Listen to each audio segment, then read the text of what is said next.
Boa noite, pessoal. Meu nome é Monique, eu sou a atual presidente da Liga de Saúde Mental da UFJ.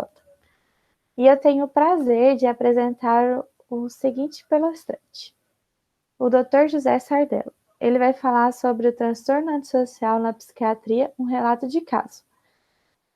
O Dr. Sardello, ele foi graduado pela Universidade Federal de Juiz de Fora, pós-graduado em Psiquiatria Forense pelo Manicômio Judicial de Minas Gerais, em Barbacena. Ele foi tenente da reserva do Exército Brasileiro, fez R1 e R2 em Psiquiatria pelo Instituto Filipe Pinel, no Rio de Janeiro, fez R3 no Hospital Psiquiátrico Provincial, na Itália, Centro Estudantil Salute Mentale. Ele atua como médico psiquiatra em Uberlândia desde 1990, na área de psiquiatria clínica e forense, e ele é ex-professor da Faculdade de Direito na área de Medicina Legal e Psicologia Jurídica. E é com prazer que eu dou a palavra para o nosso palestrante. Bom, primeiramente agradeço o convite para a gente ter esse bate-papo. É um bate-papo porque o tema é extremamente extenso e eu vou dar só algumas pinceladas para vocês desse tema, que seriam as psicopatias ou a sociopatia ou transtorno de personalidade antissocial. Bom, para vocês terem uma ideia, o transtorno de personalidade antissocial, ele tem uma prevalência de 1 a 3% da população. Uma porcentagem grande, se nós formos levar em consideração a população mundial ou até a população do nosso país. Por que o termo antissocial ou transtorno de personalidade antissocial? Porque exprime a dificuldade da pessoa que tem esse tipo de transtorno de personalidade em manter um certo critério ou uma certa convivência com as regras sociais. A personalidade em si, ela é formada por partes que são geneticamente herdadas, por exemplo, o temperamento de uma pessoa, e uma outra parte que fala do caráter.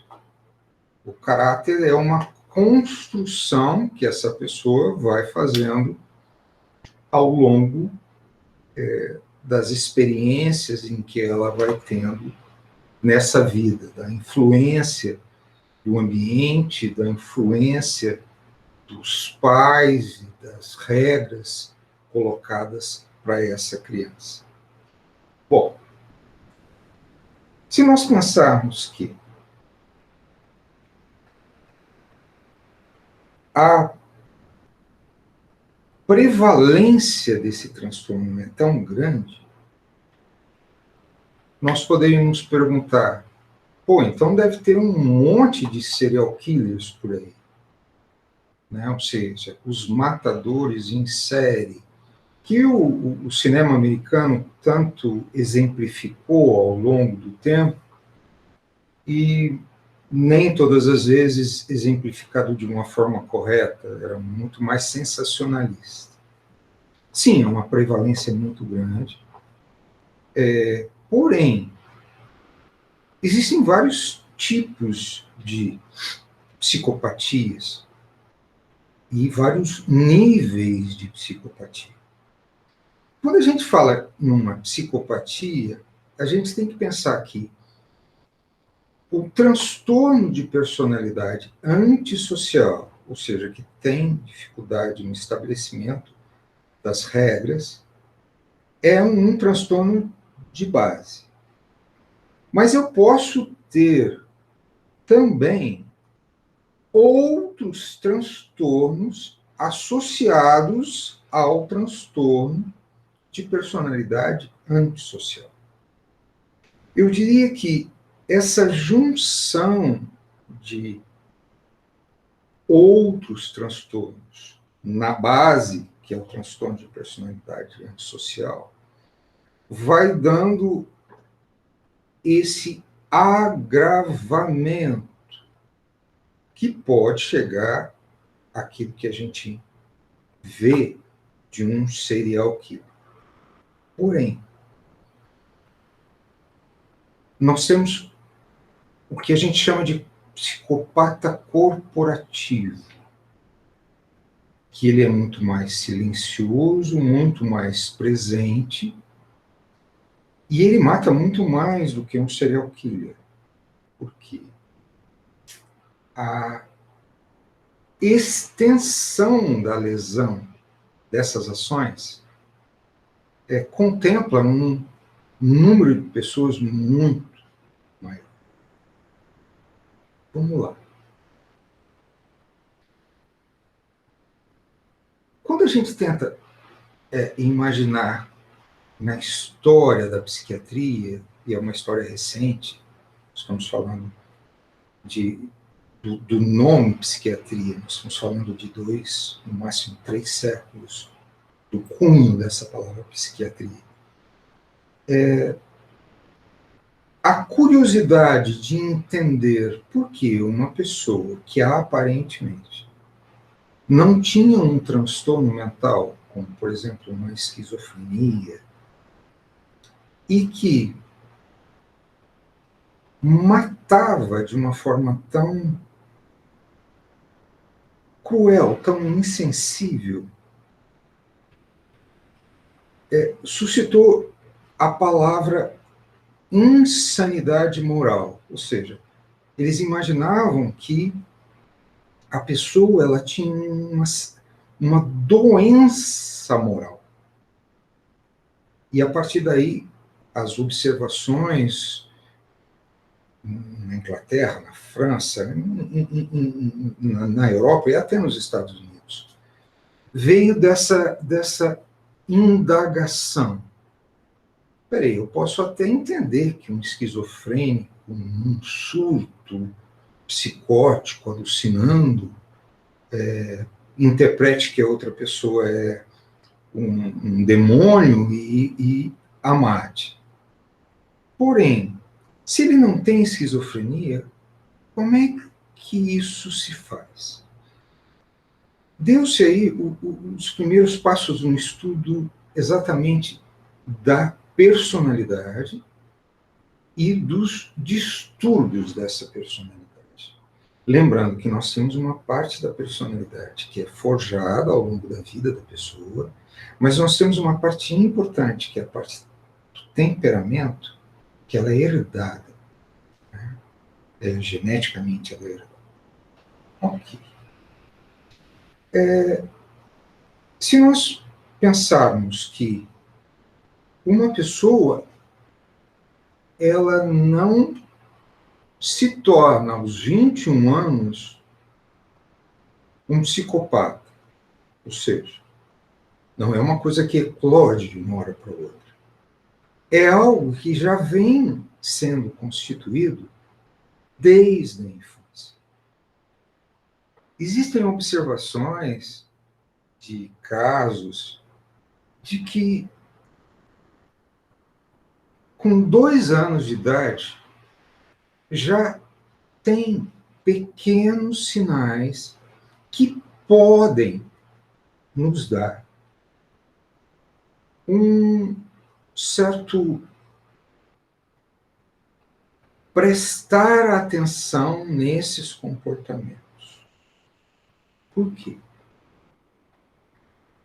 Não se fecha um diagnóstico de transtorno de personalidade, a princípio, né? Até que essa personalidade esteja razoavelmente, não completa, mas mais estruturada.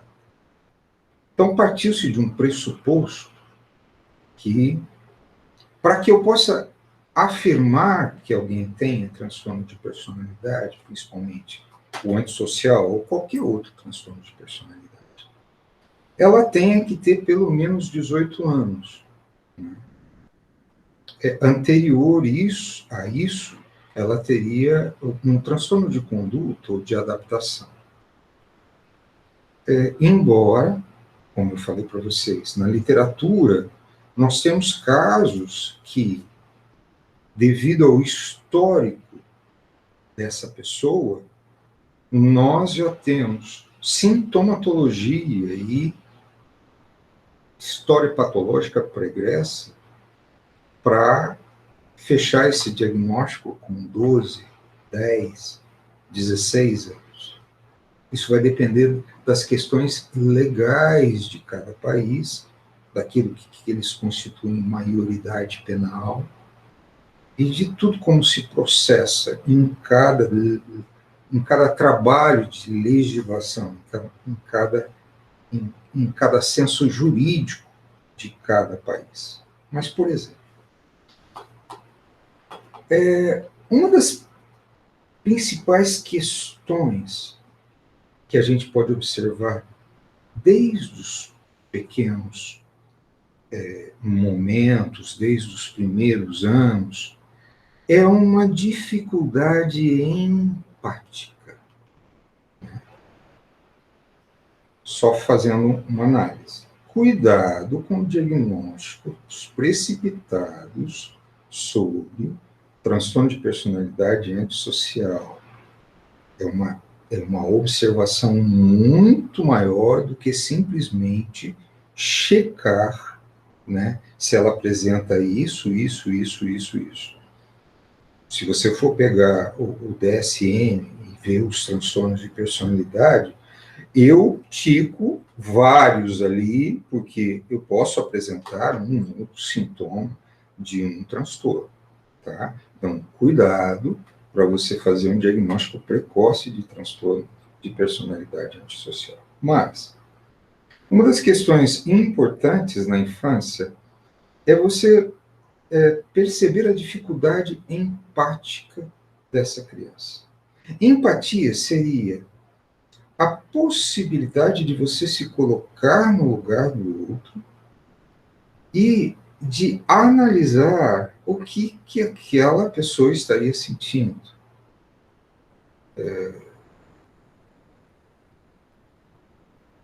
Um ponto interessante também na criança é uma baixa tolerância à frustração, ou seja, ela lida muito mal com a regra, com o limite.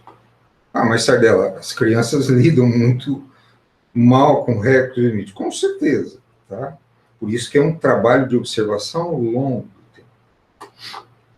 Uma coisa que a gente também nota nessa infância, uma dificuldade de aprender com o erro, porque ela não acha necessariamente que ela errou, ou ela ter algum tipo de mudança comportamental pela punição que ela receba por um ato antissocial. Ela caracteriza uma dificuldade de mudança comportamental, mesmo com as privações ou punições em relação àquele ato.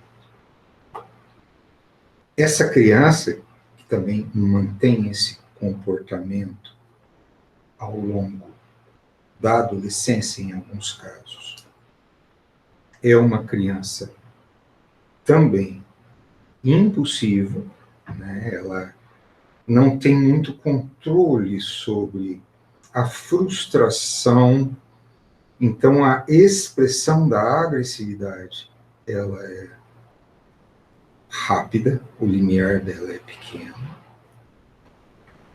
Na maioria das vezes, ela tem uma rapidez de raciocínio, eu diria uma inteligência importante. ela tem um domínio de situações, principalmente com crianças menores. Por quê? Quando ela vai lidar com adultos, né, aquele jogo dela não funciona muito bem. Então, ela induz muito rapidamente outras crianças. Então, o poder dela é sentido nessa primeira infância muito mais com crianças da mesma idade ou crianças menores do que com os adultos, porque o adulto tem um maior recurso, pelo menos para lidar com essas crianças. Então, ela, ela cresce nos grupos sociais. É interessante eu só vou fazer um adendo, a gente pensar nisso. O poder de arrebanhar, o poder de sedução que uma pessoa com um transtorno de personalidade antissocial, um psicopata, tem. Ao longo da infância e adolescência podem também ser apresentados o quê? Episódios sucessivos de mentiras, ou seja, e às vezes uma mentira que se repete, não a mentira, mas esse recurso da mentira para lidar com essas situações onde ela é confrontada. Raramente ela atribui culpa a ela, geralmente ela sempre atribui culpa ao outro, o outro é que fez com que ela agisse dessa maneira. Então ela não atribui a culpa a si. Sempre existe uma explicação e uma condenação no outro e não uma análise da própria implicação dela mesma no fato em si. Ok, muito do que eu estou falando aqui eu posso observar em crianças, né, ou em pré-adolescentes, ou até em adolescentes. Sim. Mas uma coisa interessante é que há um prazer quando eu provoco um sentimento alheio. É como se fosse uma satisfação provocar esse tipo de sentimento. Existem alguns estereótipos que a criança que tem uma tendência, um temperamento psicopático, ela possa maltratar animais. Sim, isso é possível, mas não necessariamente isso acontece o tempo todo. E que ela tenha aquela mania de provocar incêndios, que a gente chama de piromania, isso não necessariamente acontece. Então, nós podemos ter indícios de que algo não vai bem se nós observarmos a história dessa criança, ou se nós, como pais, nós como pais, estiverem presentes, né? Ou seja, observar, estiverem mais juntos com o nosso filho. Por quê? Quanto mais cedo eu puder identificar alguns sinais, e quanto mais cedo eu puder começar a trabalhar com essa criança, com esse pré-adolescente, maior chance eu tenho de reforçar o caráter e dar a ele maior habilidade para que ele lide com esse lado dele que é um lado antissocial. Por isso que é uma bipolaridade, é uma ambivalência. Eu não posso fazer o diagnóstico precoce, porque a criança ou o pré-adolescente está em desenvolvimento, mas eu posso ficar atento a alguns pródromos, alguns sinais iniciais que ligam um certo sistema de alerta em relação a essa criança, esse pré-adolescente. Ok. Eu já havia falado para vocês que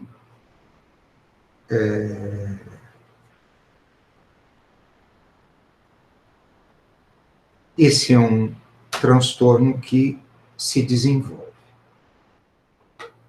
Na idade adulta, essa pessoa com personalidade antissocial, se ela não for trabalhada, é muito pouco provável que ela vai chegar ao consultório por ela mesma. Ou seja, porque por ela achar que aquele comportamento dela está fazendo mal a outras pessoas. Geralmente, uma pessoa que tem um transtorno de personalidade antissocial não tenha o insight ou não acredito que aquilo seja um problema para ela, porque não é. A culpa ou o sentimento de culpa é algo pouco provável de estar presente nessa pessoa.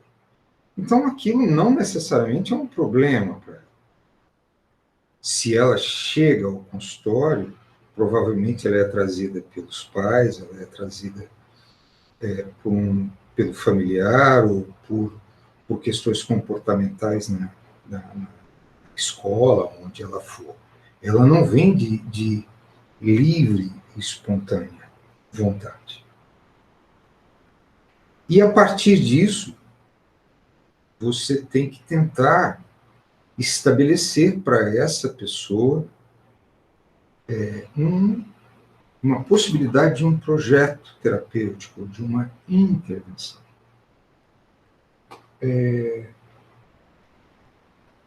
Por muito tempo, houve uma máxima de que não há o que fazer. Ou seja, a pessoa que tem uma psicopatia não há o que fazer. Sim, existem casos gravíssimos de psicopatia, onde o poder de intervenção, quer seja farmacológico ou quer seja terapêutico, é muito pequeno. Mas existem outros que esse nível pode ser trabalhado e ele pode adquirir algum senso empático e algum senso social em relação ao comportamento. Vamos lá. Como eu disse para vocês, o serial killer, o matador em série, o filme Hannibal e todos aqueles filmes que vocês já viram, é muito interessante, mas isso não contempla o psicopata como um todo. O sistema jurídico é um pouco falho nesse ponto, por quê?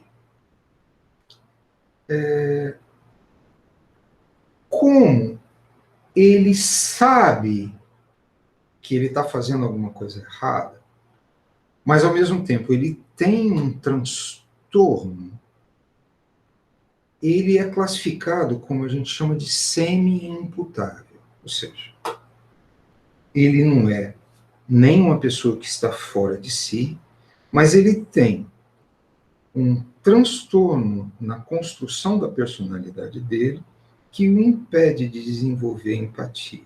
Então, esse semi-imputável quer dizer que ele sabe que está fazendo algo que é errado. Porém, muitas das vezes, o nosso sistema prisional, por exemplo, ele pega a pessoa que tem um transtorno de personalidade antissocial, ou sociopata, ou psicopata, e coloca dentro de um sistema de cárcere, onde, com as características do transtorno antissocial, ele tem possibilidade, como eu disse para vocês, ele é extremamente sedutor, de amealhar outras pessoas ali na prisão e se tornar, por exemplo, o chefe do PCC, ou o chefe de uma quadrilha dentro desse sistema. Porque ele é inteligente, ele é articulador, e ele, dentro desse sistema, ele pode influenciar outras pessoas que não têm transtorno de personalidade antissocial. Porque nem todo mundo que faz ou que comete um homicídio, né, tem um transtorno de personalidade antissocial. Nem todo mundo que está dentro de uma penitenciária tem um transtorno de personalidade. Principalmente porque a nossa espécie, né, não é uma espécie boazinha, também não é uma espécie mauzinha, mas é uma espécie que contempla o bem e o mal. Em algumas situações, nós, mesmo não tendo um transtorno de personalidade, nós podemos sim matar, nós podemos agir de uma forma antissocial. Mas, se eu pego esse psicopata e simplesmente coloco ele na cadeia, eu não vou conseguir, primeiro, intervir nele e vou disseminar, né, esse poder de sedução para outros. Então, o interessante seria colocá-lo numa instituição chamada manicômio judiciário, onde lá ele seria tratado da forma adequada. Alguns medicamentos podem ajudar, mas a parte do tratamento medicamentoso hoje ela é uma parte ainda pequena, e alguns tratamentos comportamentais também. Ok. Só que existem outros tipos de psicopatas, que são os psicopatas que a gente chama de psicopatas corporativos. O que é um psicopata corporativo? É uma pessoa que tem o transtorno de personalidade antissocial, que tem todo esse tipo de sintomatologia, porém, ela galga postos, ou ela chega a cargos onde o poder de influência dela é muito grande e ela exerce essa psicopatia em relação a grandes comunidades. Exemplo. Se a gente apresenta uma escala de classificação, essa escala de classificação, ela já existe já há algum tempo. Ela foi escrita pelo Robert Hare. E se eu aplicar, por exemplo, em um político corrupto, eu consigo preencher notoriamente sinais evidentes de psicopatia, e ele está no quarto, quinto mandato, ou como senador, ou como deputado, fazendo uma lesão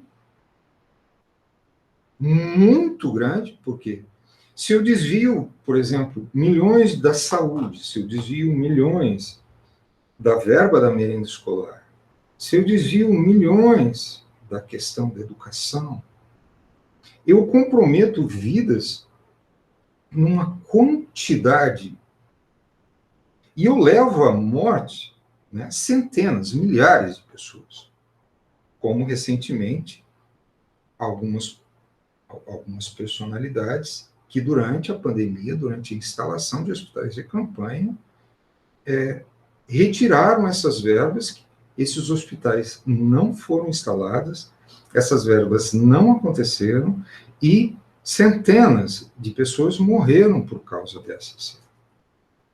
Eu também vou encontrar os psicopatas corporativos em vários cargos, por exemplo, CEOs, grandes diretores de empresas, onde esse estilo é, de certa forma, alimentado, né, nessas instituições corporativas, esse estilo que não se preocupa muito com o outro, só se preocupa com o resultado, só se preocupa com que chegue até aquele objetivo. Então, nós temos o transtorno de personalidade antissocial, na maioria das vezes, muito perto da gente. E a gente tenta focar só no serial killer, no matador, ou naquele que está no penitenciário. Muito pelo contrário. Né? As personalidades psicopáticas, antissociais, ou as personalidades que agregam mais de um transtorno de personalidade, elas estão muito próximas da gente. Lembra que eu falei que é de 1 a 3% da população mundial? Né?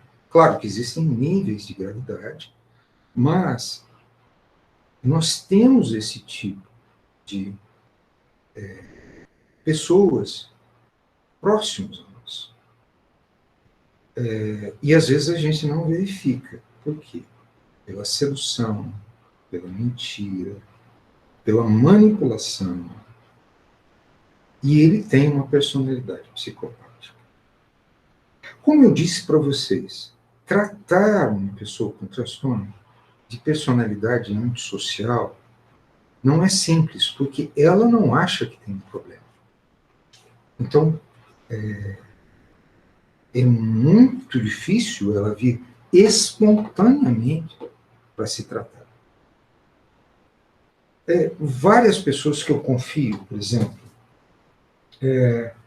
esse pesquisador, Adrian Raine, ele fala sobre a anatomia da violência, onde ele estuda há muitos anos já as raízes biológicas da criminalidade. Exemplo. Hoje nós sabemos que uma das questões da falta de empatia, da dificuldade de se colocar no lugar do outro, também está ligado a falhas de desenvolvimento em áreas onde essa empatia ela é estabelecida no sistema nervoso central. Nós sabemos que, além da questão temperamental, eu posso, dentro de um sistema nervoso central, ter falhas em áreas onde essa empatia se desenvolve. E, a partir dessas observações, que abrem uma outra fronteira, porque hoje nós estamos caminhando para poder intervir em áreas que estão mal desenvolvidas no cérebro, pegando outras áreas, linkando, na possibilidade de desenvolver estratégias para que uma compense, ou para que seja formada uma nova via de acesso. Mas nós sabemos que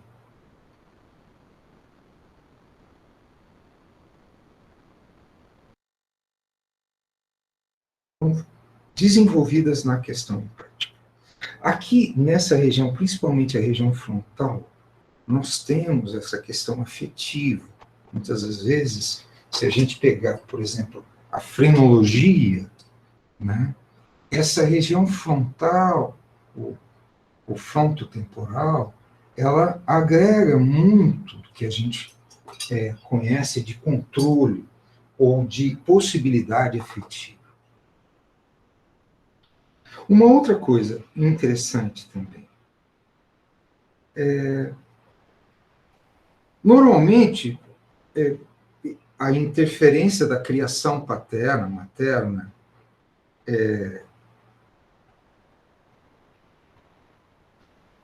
cabal na construção de uma personalidade psicopática, mas nós temos casos em que um psicopata foi criado numa família extremamente estruturada, nós temos casos em que ele não sofreu nenhum tipo de abuso, ele teve pais presentes, mas a carga hereditária, genética, que nós estamos falando dessas questões estruturais do cérebro, é tamanha em que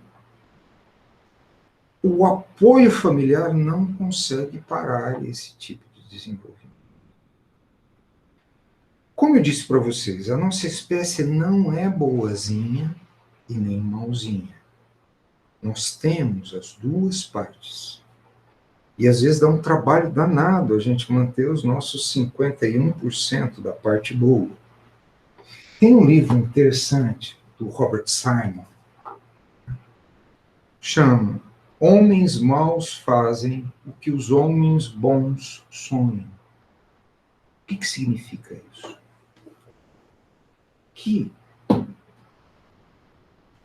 nós temos dentro da nossa Constituição possibilidades de desenvolvimento, tanto para o bem quanto para o mal. E, conforme as contribuições genéticas, hereditárias, comportamentais, familiares, sociais, nutricionais vão sendo construídas, nós vamos desenvolvendo para mais e para menos. O Dr. Adrian Raine, ele está com um estudo recente super interessante. Ele pegou uma população de uma ilha no Pacífico e está estudando essa população já há muitos anos, e em bairros que ele fala de alto risco para desenvolvimento de comportamentos psicopáticos, ele monta estruturas de apoio aos pais, estruturas de apoio às crianças, ou seja, um apoio psicológico, um apoio afetivo, educacional. Ele complementa a nutrição dessas crianças. Ele tem usado nos últimos anos uma complementação de ômega 3 em doses importantes, colocadas no leite que é oferecido a essas crianças. E ele verifica que, se eu consigo dar um aporte maior, um aporte nessa população específica, até nutricional para essas crianças, eu consigo, muitas das vezes, diminuir a expressão da violência e a possibilidade de construção dessas psicopatias, que eu posso intervir nesse lado psico e social. Ok, mas como é que eu trato um psicopata no meu consultório? Como eu disse para vocês, a minha experiência com psicopatia, ela se deu porque eu sou psiquiatra forense, a minha formação veio do manicômio judiciário de Barbacena, e na minha formação nós já tínhamos os psicopatas diagnosticados, né, que estavam lá no manicômio judiciário, e lá eles recebiam o que era possível, e era muito pouco em termos de tratamento. Por quê? Eles já tinham toda uma carreira, eles já tinham todo um histórico, eles já estavam adultos, numa carreira de atos, né, antissociais de décadas. Então, a possibilidade de intervenção é muito pouca, muito pouca. Por isso que, quando a gente imagina como eu possa tratar um psicopata, eu tenho que ir lá. Como que eu possa dar apoio lá atrás, né? na construção desse transtorno de personalidade antissocial. E aí é o básico, né, que a gente tanto trabalha. A presença dos pais com esses filhos, um ambiente educacional, um ambiente nutricional. Não é que os psicopatas que têm uma carga genética hereditária muito grande não vão se desenvolver. Mas o nível de gravidade pode ser menor.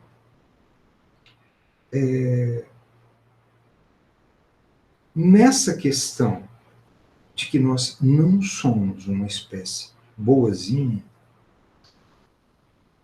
e que, dependendo de como as coisas são conduzidas, eu posso, como vocês sabem, escolher o lado negro da força. Lembra do Star Wars, né? Quando ele tem toda uma criação e chega um momento que ele vai para o lado negro da força. Nós também temos esse lado negro, mesmo não sendo psicopatas, né? Se você pegar aquele símbolo de Yang e Jung, nós temos a parte negra, a parte clara. Na parte clara tem o ponto negro, na parte negra tem o ponto claro. Então, e aquilo é dinâmico. Então, eu sempre falo que para que a gente possa manter esse lado da luz, é um trabalho que a gente executa. Porque senão a gente realmente vai para o lado negro da força. A pessoa com transtorno de personalidade antissocial, ela já tem essa carga, né, hereditária, e hoje, com todos os avanços do PET scan, da tomografia, ela já tem até a alteração estrutural na área empática. A psicoterapia, principalmente algumas técnicas comportamentais, ela pode dar recursos para minimizar essas ações. Alguns medicamentos, principalmente estabilizadores de humor, podem diminuir a impulsividade. Porém, se nós tivermos que colocar recursos, nós temos que colocar recursos para pegar essa primeira infância, essa pré-adolescência, essa adolescência, para que esse lado de possibilidade de controle, de gerenciamento do lado negro da força possa ser melhor. Nós podemos investir num diagnóstico correto e colocar os psicopatas não no sistema carcerário, onde eles possam o quê? Interferir na recuperação de outros presos, mas num sistema manicomial jurídico, onde eles não tenham acesso a esse tipo de manipulação. Nós podemos, quando nós falamos em psicopatias, sermos mais criteriosos com as pessoas que nos representam, principalmente no lado da psicopatia corporativa ou política, onde o próprio status de levar vantagem de tudo já é um pré-requisito. Não estou falando que não existam políticos honrados e excelentes, como não tem CEOs extremamente competentes. Mas essa identificação de que transtorno de personalidade antissocial não é só aquilo que a gente vê na TV, que está muito próximo de nós. Nas relações tóxicas, abusivas, que muitas das vezes a gente fica por anos. prestar atenção nesses pontos é muito importante. Com o tempo, por exemplo, quando um paciente chega e tem sinais de psicopatia,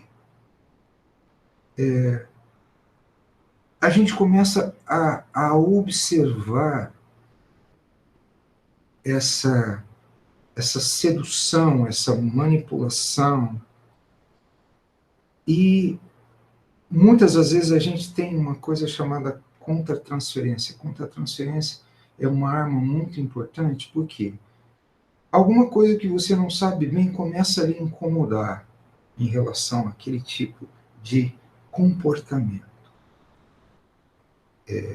Tem que se tomar muito cuidado, porque a contratransferência, ou seja, esse incômodo que a gente vai tendo ao longo do tempo das pessoas que têm transtorno de personalidade mais evidente, ela não pode predispor a um diagnóstico precoce, mas ela pode ser mais ou menos uma luz que se acende para que você preste atenção de que aquilo está se incomodando.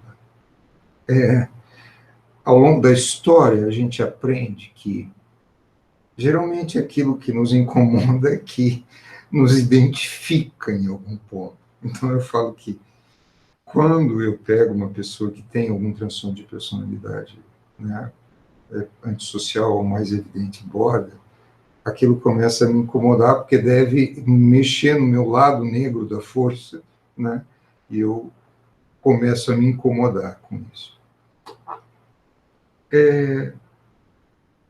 Nesse sentido, estabelecer critérios de avaliação não imediatos, mas ao longo do tempo. Não ter preconceitos no sentido de que o psicopata é assim, ou o psicopata é assado.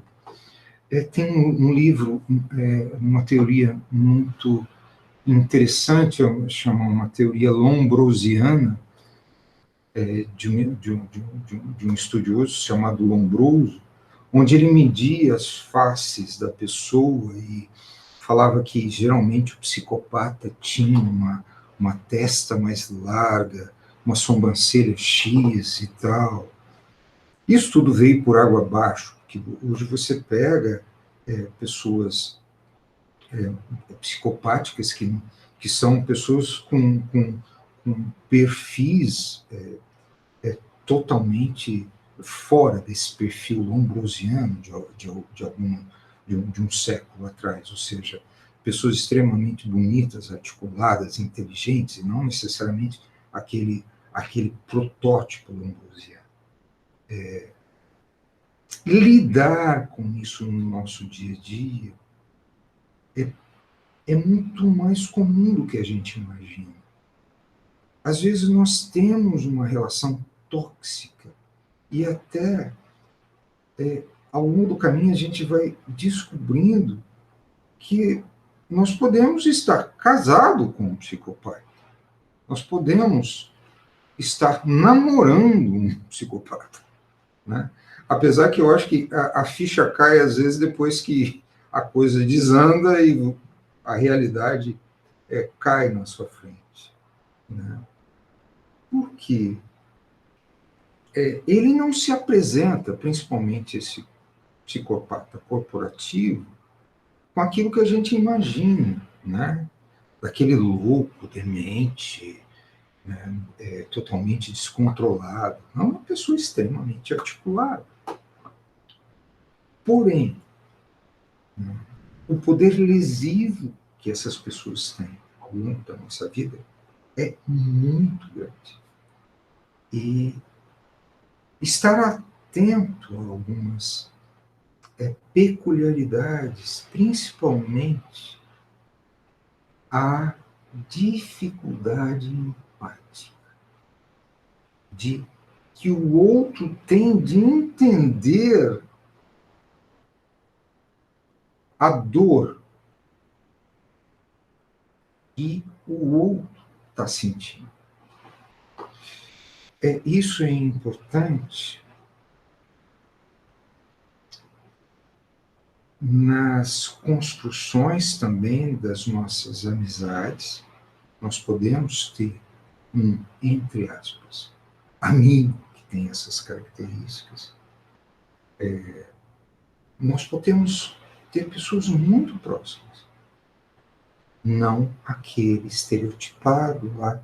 Não é que não tenha, mas nós temos o transtorno de psicopatia de personalidade muito próximo da gente. Todas as formas de tratamento ou de intervenção com maiores resultados são os tratamentos mais precoces, são as intervenções de suporte para que essa mente que ainda está em desenvolvimento não extermine os recursos para ela gerenciar melhor isso. Então eu não trato um psicopata adulto? Sim, eu tenho esses recursos. Mas a minha possibilidade de êxito é infinitamente menor do que se eu consigo pegar alguém lá nesse ponto, com o cuidado de não fazer um diagnóstico precoce, por favor. Por favor. Porque senão eu taxo que ele tem um transtorno de personalidade e a coisa pega. Quando a gente fala em relato de casos, né, existem vários tipos de relato de casos. Eu vou falar de um relato de caso mais comum e não tão hollywoodiano. Eu tive a oportunidade de acompanhar uma pessoa que não veio por esforço próprio, mas veio a pedido, né, de uma pessoa que, para ele, havia a possibilidade afetiva, que às vezes a gente acha que o psicopata ele não pode, em algum nível, né, ser afetivo com alguém. Pode. E geralmente essa pessoa que ele tem esse afeto, esse pouco afeto, é que consegue algo mais com ele. Ele veio até aqui e, na análise de todos a história pregressa dele, já existiam indícios de que essa personalidade estava sendo formada de uma forma um tanto quanto alterada. Por quê? As regras sociais estabelecidas por ambos, pai e mãe, já eram regras sociais frágeis e contaminadas. Ou seja, o pai dessa pessoa X já tinha sido político em várias eleições e reeleições, ele tinha sido criado dentro desse você tem que levar vantagem em tudo, você tem que tirar proveito máximo em tudo, e com o aporte genético temperamental que essa pessoa tinha, aquilo foi sendo, de certa forma, introduzido e validado pela questão familiar. Ele tinha também outros irmãos que depois fizeram toda uma formação para continuar o cargo na política em si. Falhas empáticas, impulsividade, inteligência, às vezes, acima da média, vaidade, egocentrismo, é uma questão muito importante, centrado só em si. E, vindo a pedido da esposa, né, ele tinha um certo vislumbre de que ele poderia ter algo. Não que isso gerasse muita culpa, mas como ele tinha um pouco de afeto para a esposa, ele conseguiu se abrir a pelo menos pensar na possibilidade de que algo estava errado na cabeça e nos comportamentos dele. Por favor, nisso, apelar para questões morais, para uma pessoa que tem transtorno de personalidade antissocial, né, é uma coisa ingênua. Você tem que ser tão inteligente quanto ele de propiciar acesso a informações para que, junto com ele, você consiga fazê-lo pensar nisso. Geralmente não fica muito tempo. Por quê?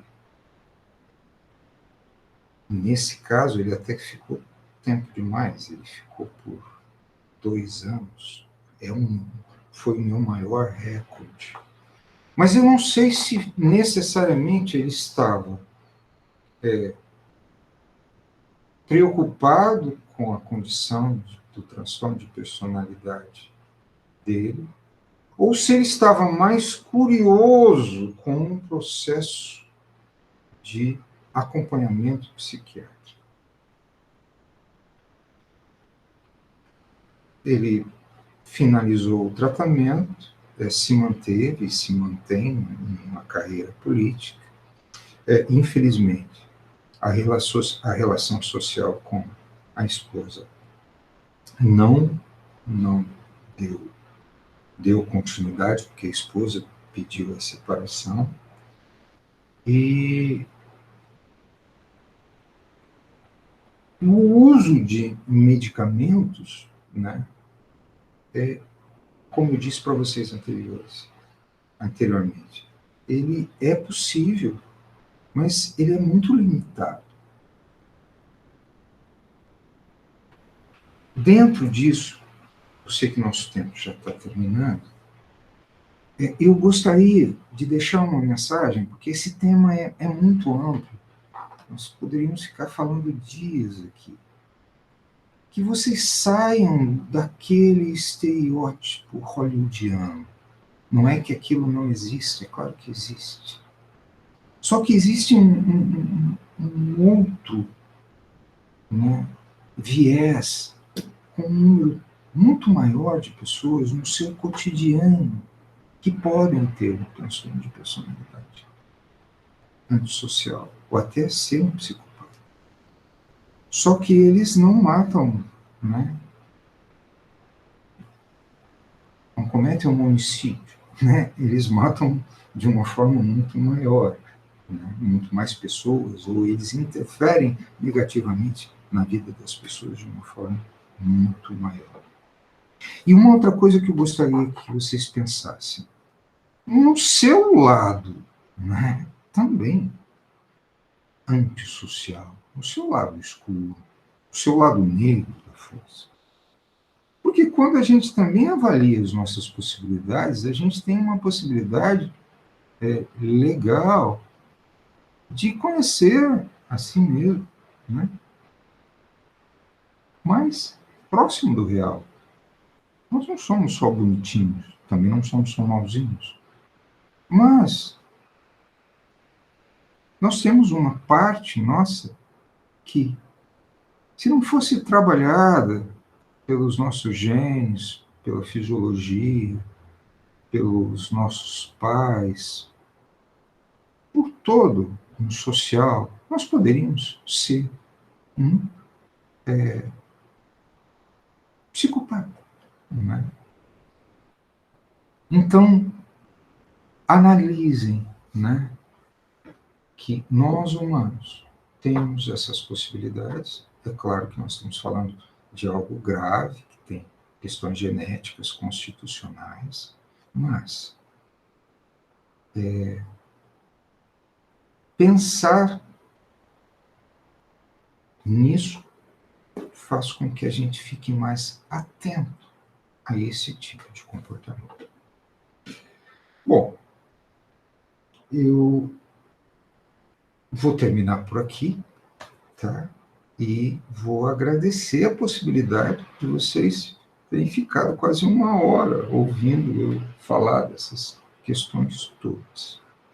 Eu estou aberto a perguntas que vocês quiserem fazer, né?